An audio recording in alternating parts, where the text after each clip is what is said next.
নমস্কার বন্ধুরা, আমি ঋত্বিক আর আমাদের চ্যানেল ভবিষ্যৎ দৃষ্টিতে সকলকে স্বাগত। বন্ধুরা, বৃহস্পতির বিভিন্ন নক্ষত্রে অবস্থান এবং তার ফলাফল নিয়ে যে সিরিজটি আমরা শুরু করেছিলাম, আজকে তার শেষ পর্ব। এবং আমরা কথা বলবো বৃহস্পতি দেব যখন মূলা থেকে রেবতী এই 9টি নক্ষত্রের বিভিন্ন নক্ষত্রে অবস্থান করেন, তখন জাতক বা জাতিকা কি ধরনের ফলাফল লাভ করে থাকে।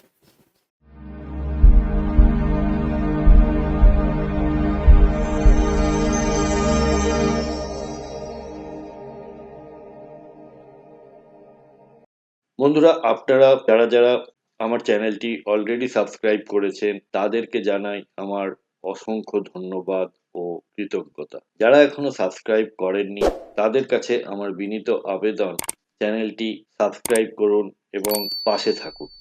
এই যে 9টি নক্ষত্র, এই 9টি নক্ষত্রে বৃহস্পতির অবস্থান জাতক বা জাতিকাকে সাধারণ জাগতিক জীবন থেকে তুলে নিয়ে যায় একটা উচ্চতর চেতনা।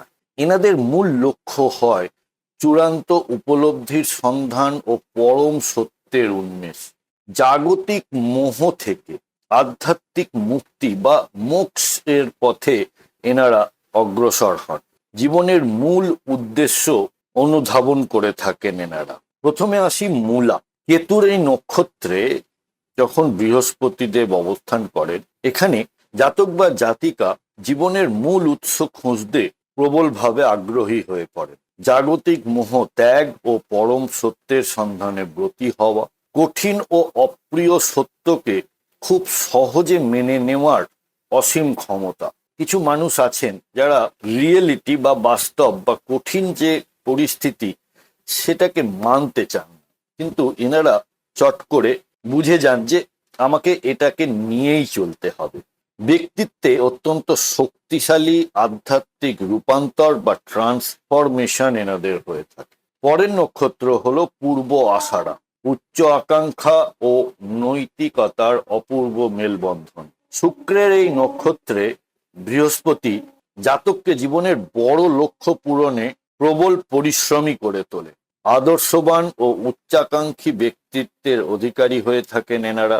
নিজের নৈতিকতাকে বজায় রেখেই কাঙ্ক্ষিত সাফল্য অর্জন করতে সচেষ্ট হয়ে থাকেন। জীবনে ধনসম্পদ ও জ্ঞানের এক অসামান্য সমন্বয় এনাদের মধ্যে লক্ষ্য করা যায়।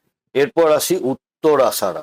রবির এই নক্ষত্রে সমাজ ও ধর্মকে সঠিক দিশা দেখানোর সহজাত ক্ষমতা এই জাতক ও জাতিকাদের মধ্যে থাকে। অটুট নীতিবোধ এবং প্রবল চারিত্রিক দৃঢ়তা লক্ষ্য করা যায়। নিজের কাজের মাধ্যমে গোটা সমাজকে উদ্বুদ্ধ করার শক্তি এনাদের থাকে। পরের নক্ষত্র শ্রবণা, যা কিনা চন্দ্রের নক্ষত্র। এনাদের অন্যের কথা অত্যন্ত ধৈর্য ধরে শোনার অসীম ক্ষমতা লক্ষ্য করা যায়। লব্ধ অভিজ্ঞতা ও জ্ঞানের সাহায্যে অন্যের জটিল সমস্যার সমাধান এনারা করে থাকেন। কথা ও উপদেশে এক ঐশ্বরিক প্রশান্তির উপস্থিতি লক্ষ্য করা যায় এনাদের মধ্যে। পরের নক্ষত্র ধনিষ্ঠা। অধিপতি হলেন মঙ্গলদেব। এখানে বৃহস্পতি জাতককে অত্যন্ত সাহসী ও সম্পদশালী আধ্যাত্মিক নেতার রূপ দেয়। যে কোনো লক্ষ্য পূরণে সম্পূর্ণ ভয়হীন মানসিকতা লক্ষ্য করা যায়। আধ্যাত্মিক শক্তিকে বাস্তব জীবনে প্রয়োগ করে অসামান্য সাফল্য অর্জন করে থাকেন এনারা। ভাগ্যের খুব দ্রুত ও ইতিবাচক পরিবর্তন ঘটার সম্ভাবনা থাকে। পরের নক্ষত্র শতভিসা, যা কিনা রাহুর নক্ষত্র। এখানে বৃহস্পতি অবস্থান করলে রহস্যময় বিজ্ঞান বা আধ্যাত্মিক নিরাময় বিদ্যা অর্থাৎ হিলিং, এইগুলিতে প্রবল আগ্রহ দেখা যায় জাতক ও জাতিকাদের মধ্যে। সাধারণ মানুষের চেয়ে অনেক গভীর ও দূরদর্শী চিন্তা ভাবনা এনাদের থাকে। সমাজের কল্যাণে সম্পূর্ণ নতুন ও অভিনব পথ এনারা তৈরি করে থাকেন। পূর্ব ভাদ্রপদ বৃহস্পতির নিজের নক্ষত্র, আর এখানে জাতক অত্যন্ত মহৎ হৃদয়ের এবং পরোপকারী মানুষে পরিণত হন। নিজের অর্জিত সমস্ত জ্ঞান সমাজ কল্যাণে উৎসর্গ করার আকাঙ্ক্ষা লক্ষ্য করা যায়। জীবনের মূল লক্ষ্য হিসেবে আধ্যাত্মিক বিকাশকে এনারা বেছে নেন। অত্যন্ত শুদ্ধ, মার্জিত এবং উন্নত ব্যক্তিত্বের অধিকারী হয়ে থাকেন এনারা। পরের নক্ষত্র উত্তর ভাদ্রপদ, যা কিনা শনির নক্ষত্র।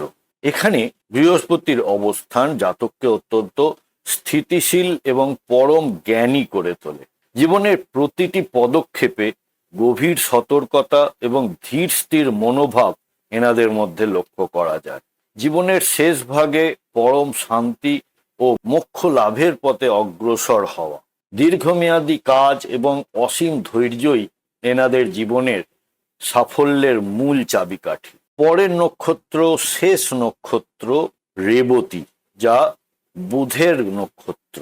এই নক্ষত্রে বৃহস্পতির অবস্থান অত্যন্ত সহমর্মী, দয়ালু ও কল্পনাপ্রবণ স্বভাবের করে তোলে। মানুষের সেবা করাই জীবনের প্রধান আনন্দ হিসেবে এনারা গ্রহণ করে থাকেন। ব্যক্তিত্বে এক ধরনের অভাবনীয় ঐশ্বরিক পবিত্রতা বা ডিভাইন পিওরিটি ফুটে ওঠে।